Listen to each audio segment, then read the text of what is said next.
take me through establishing Agar, right? So you come here, you've been sent to Isiolo, and you're just working with people around there, and you say, you know what, I think there's a potential in what these guys are doing, and you want to start a company. So part of the project, the main component of the project was alternative livelihood.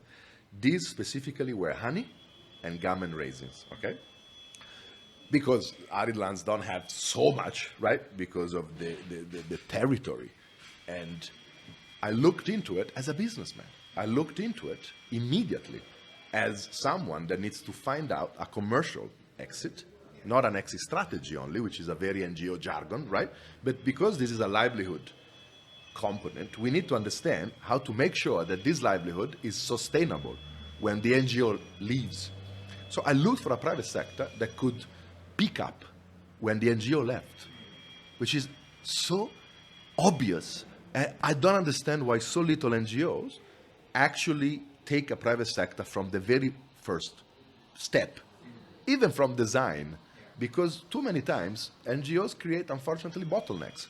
They create a livelihood, they create a value chain, or they enforce a value chain, but they don't connect it to the market early enough. And unfortunately, that's a bottleneck. So what I did was look for a private sector, and unfortunately, I couldn't find any proper private sector that had compliance, that had procedures, that had reliability to be that take off, right? Partner. So I became that private sector. So I said, okay, let me do it. So I started doing Gum Arabic specifically for the first year. I had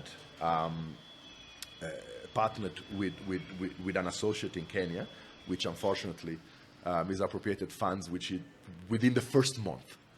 The first month already 2 million lost. So I was like, okay, let me do this, let me start over, let me count my losses. And based on the personality that I have, which is absolutely resilient and unforgiving in terms of effort, I just started Agar, and I said, I learned, you know how I counted the losses? My mom told me, how much did we lose? Because she gave me part of the capital. And I said, about $20,000. And she was like, Tommaso, that's your MBA. That's the MBA that you wanted to do. Because I wanted to do an MBA, right? But then that cost me the same amount of an MBA. And I was like, okay, I learned, and I need to do better. So I looked for other associates. I found them. And in 2018, I started Agar Limited on a fresh ground of trust, of capacity, of networks. Because by then, I had already created a number of networks of collectors, traders, and in 2018, we consolidated the Gum Arabic and frankincense network, and we started buying and reselling.